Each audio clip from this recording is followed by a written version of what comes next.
Over the last year or so, man, I've noticed that Legend Story Studios is creating flesh and blood products that cater to a more younger demographic. And in my opinion, I think this is a very, very good thing to do. And I want to just discuss that whole topic of, demographics and the artwork and mainly the artwork of each set and what they're catering the products to more. And I've been saying this honestly for the last 2 years on my channel in various videos that, hey, I think that there's a really good opportunity here for a younger demographic because overall, the flesh and blood products from the get-go, I think, have catered more towards a more mature audience. It's on the box. It says 16 plus is what the recommended age group for the product is. But normally it's catered to, 25-year-old, plus individuals instead of, individuals that are less than 25 years old. Now, does this mean that, individuals less than 25 years old can't play the game? That's not what I'm saying, man.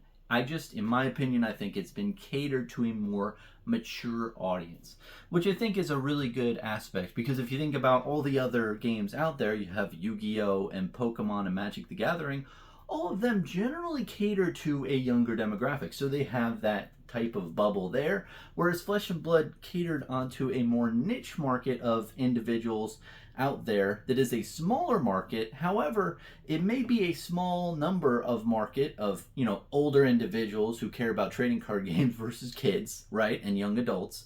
But those people have bigger wallets and those people can make up for a lot more. And like me, myself, I'm probably like the spend of like 200 kids out there, right? The amount of money I spend on Flesh and Blood is probably the equivalent of like 200 kids.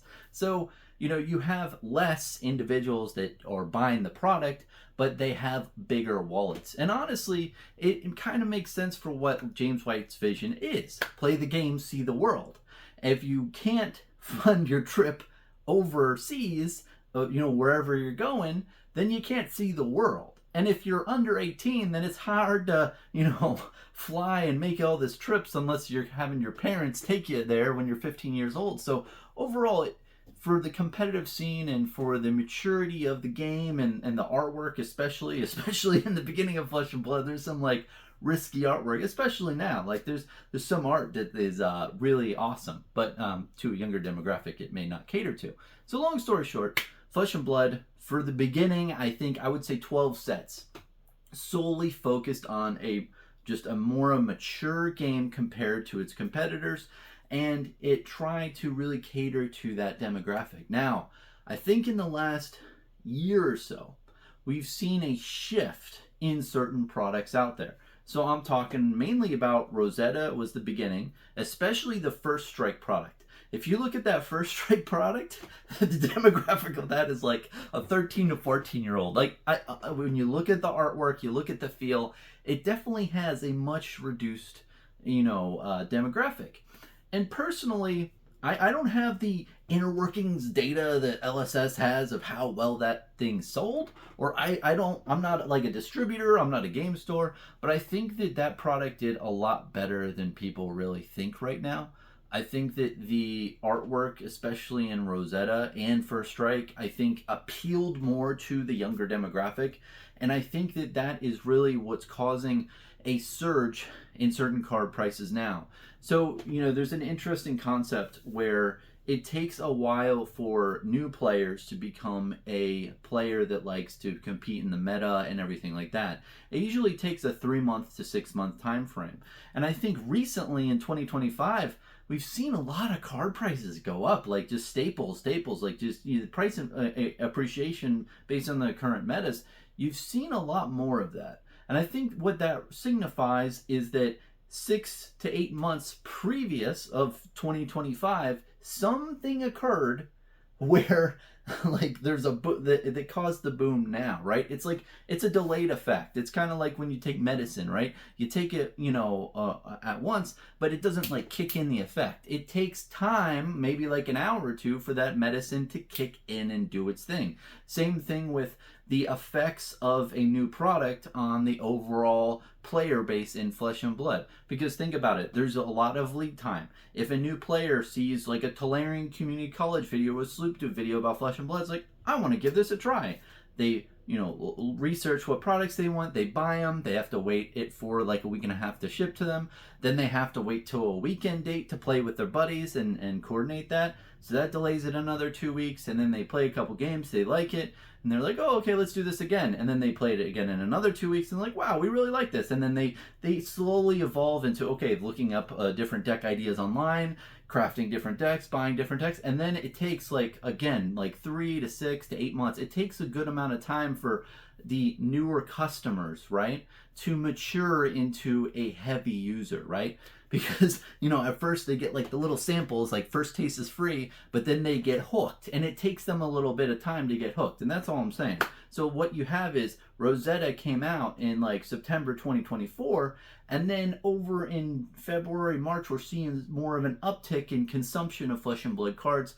I think that set had a lot higher like player base acquisition than people really notice at this time. Especially the booster box price is still like really good. It's really strong. Of course, it doesn't look like it has been oversaturated into the market, like too much supply has entered, but overall it looks like a really banger of a set. And I think the reason why it is because it drawed in that younger demographic.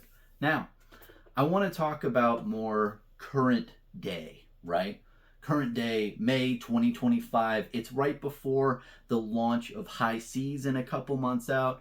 And I think if you look at the High Seas cards, there is a really correlation between Magic the Gathering, I think. And if you see like the little tap symbol, in my opinion, it looked like a little wave. Maybe it was supposed to be a play on words, or a play on like a duality type of thing. Like it looks like a wave like in the sea, and then also it looks like a tap symbol. I have no idea, but that has been confirmed to be a tap symbol on certain cards. So they're adding a tap symbol to Flesh and Blood. Now they might not call it tap because Magic the Gathering lawyers are paid very heavily, and I know MTG is old history is like they really care about that tap symbol and their intellectual property, and they have been known to like go after people who use that tap. Like, you can't tap, like, whoa, turning a card horizontal, like we invented that. What the fuck. But anyway, long story short, Flesh and Blood is implementing a tap symbol, which is new, hasn't been done before in High Seas. And also, if you look at the card art overall, it generally looks a lot more like Magic the Gathering, especially like those the flying ships or whatever, the mechanics and everything, the mechanical ships that are flying, the airships. Man, those look a lot like stuff from Ixalan and stuff, especially with the artwork. What I will say, that the big thing here is the artwork looks a little bit more cartoony versus fantasy. Like, Flesh and Blood art overall is like fantasy with like a dollop of darkness, where it looks like this is more cartoony. And I think that, of course, James White from Legend Story Studios would say, well, Bronson or anyone who asks this question, the Land of Wraith is very vivacious with many different regions. Then each region has their own feel, and we like to have artwork that respects the feel and the vibe of those places. So you're going to have different artwork styles from each different region depending on where you are in the Land of Wraith to best encapsulate the feel of that nation, or not nation, but of that region. And that's a good answer, that I'm putting into his mouth. But and it's true to an extent. But in my feelings, right? I've been watching and analyzing this game for a while. We had like 12 or 13 sets where things didn't have this feel, and then all of a sudden we started having this feel in certain sets, like Rosetta, and it looks like we're going to have that in High Seas. We haven't seen the full artwork set of High Seas, but definitely from what we've seen so far, things, in my opinion, look a little bit more cartoony. It looks like it's really trying to just cater to a younger demographic, right? Especially with a pirate feel. And maybe that's another thing. It's like, okay, you're having a pirate set, you're gonna have to dumb down the artwork a little bit. And when I say dumb down, you're gonna have to make the demographic a little bit lower, because that's what the whole feel should be, right? Because mainly younger individuals like pirates. Well, I mean, you can be an older individual and like pirates, but you get what I'm saying. So long story short, with the new set coming up, we definitely see a shift more towards the younger demographic. You have, a tap symbol that is, very reminiscent of Magic the Gathering. And it honestly, it does make sense. Like if you're using a one-time ability per turn, it's nice to, flip it a little bit. So flip a card so you know that you can't use that more than once, right? Like you use the ability, it's done. That makes sense. But I know from the beginning of the game, Legend Story Studios probably didn't want to do that because they were like a really, really tiny company and they didn't want Magic the Gathering to just be like, cease and desist and just wipe them off the face of the earth. So it makes sense that they waited until their 15th set to kind of poke the bear on that aspect. So I think that it's smart that they leaned into, or that they're trying to do that, especially because Flesh and Blood is a brand new game mechanic system. There's not a lot of other games out there that people who are onboarding into the game really can point at and say, oh, this mechanic is familiar from Yu-Gi-Oh! This mechanic is familiar from Pokemon or Magic. No, you don't have any of that. And that's one of the biggest hard parts of onboarding individuals into Flesh and Blood is there's not as much information that's already on their brain that can be utilized in the game. No. It's like completely new stuff to people, and that it blows their mind. So having certain mechanics in Flesh and Blood, like that tap symbol, I think is a good addition as well to onboard people. Like, oh, I played Magic, I know what a tap symbol is, I know what to do here. Like, you have to think about the individuals you're catering to, especially a younger demographic. They want familiarity, they want to learn stuff, and they want to feel good learning it. They don't want to just be right up into a brick wall learning everything for the first time. So overall, I will summarize. I think Legend Story Studios has, over the last year, been moving more towards a younger demographics for certain sets in certain regions, right? Of course, you have The Hunted that came out, 3 months back, that catered, I feel like, more toward the normal demographic of a Flesh and Blood user, like the older individuals. And I think we will see in the future different sets cater to different demographics depending on the region you are in the Land of Wraith. Like, it's just how it is, right? And I think that that's a good approach to, going about things, right? And overall, I think that this direction really is a change. And I want to make that, very well known. And I don't think a lot of people are talking about it. Because if you think about Flesh and Blood, right? Look at all the sets from Welcome to Wraith on to Heavy Hitters. You had nothing that looked and felt like, a Rosetta or this High Seas, right? Nothing compared to the artwork and the feel, especially First Strike, man. Look at First Strike product and look at every other product. It's like one of these things is not like the other. One of these things is, this. So you definitely notice a shift in the demographics that Legend Story Studios is catering to. I want to really express that in this video. And overall, I'm not saying that this is bad. I definitely don't want anyone to hear me and think that I'm making a critique here. No, I like this. I've literally been saying this for the last 2 years. I was like, hey, I think there's a big market here for younger individuals. I think we need to cater to them somehow. That's just, my thoughts. And I think that we're seeing that now. And I think it's going to work out really well. I think it's going to bring a lot of younger individuals into the game, and as they grow, they're going to grow into the mature sets and everything, and I think that it's a good thing. The plain and simple. But it's just not talked about. No one's saying this as much, but it's definitely something that's happening. So let me know what you think in the comment section down below. But overall, Legend Story Studios is catering to a younger demographic. I think it's great. I think it's going to work out good. I think that the only thing that they could run up against is if they have multiple sets, or if they lower the demographic way too much, you may alienate your core base of players. I think, to be honest, I think First Strike did that way too much. I think that First Strike, the age range of that product, especially the tint and the type and everything, it looked like you were trying to cater to a 13-year-old. That was a little bit, and the pastel colors and everything, that thing looked a little bit too far down. So I think, And it's hard. It's hard. You have to like, and a lot of this is subjective. And what I'm saying isn't very an objective fact things. It's like saying, hey, I'm looking at the artwork, and this is the age that I think that it's catered to, right? You know, of course you have that, but you know, you can't. Even though it's not an objective fact, there is subjectivity that reigns truth, right? Like if you look at Tony the Tiger or any of the breakfast cereals, right? A lot of the representatives on the breakfast cereal look around the same artwork type. It's very cartoony, and you know, things are accentuated. And the reason being is because kids and you know babies, well not babies, but you know younger kids, they are attracted to that more.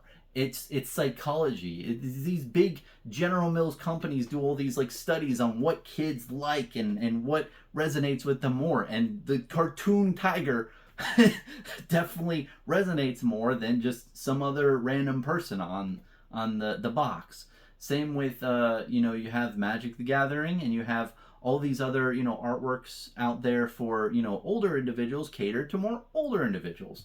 So there is an age demographic that is more you know have more propinquity to like it based on like the different artwork. So the age and artwork type definitely have correlations for you know what's out there. And from what we've seen is that the artwork has gotten a little bit more cartoony. I think that Rosetta, and it looks currently like High Seas is a perfect like balance of like moving it up the scale.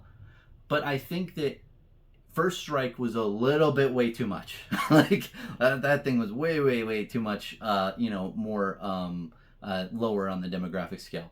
But I liked what I see, and I'm not saying every piece of artwork in Rosetta or every piece of artwork in High Seas is catered to a lower demographic. I'm just saying if you look at the percentage of artwork that is more cartoony, it's a lot more than in the past.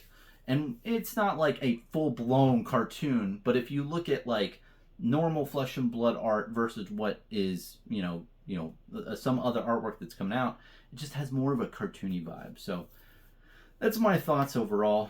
I know I rambled on a lot. Overall, I'm really glad to see that they've pushed towards this lower demographic market. There's a lot of money to be had. I think that Flesh and Blood has fully penetrated the current market, which is the older individuals, 25 plus. They've fully captured that, and also the ultra competitive scene. It has the best competitive scene out there, right? So you've fully captured that market. Now it's good to look at the younger folks, look at the younger demographic, right? Get their money, get them hooked into it. Because the thing that Pokemon and Yu-Gi-Oh! Magic have that's great is they have a perpetual acquisition of kids getting into their game due to word of mouth and social influence and just being in the school system, people seeing it. You have like the constant acquisition without them doing nothing. They literally do nothing, and then these kids market their game for you because they're constantly in social situations like that, and they have the time to be, right? So I think if Flesh and Blood can get into that market and get into that cycle of perpetual acquisition, you're going to see a very large growth in player base in the game. And I think it's the biggest opportunity to have. So, that's my thoughts. Cheers, man.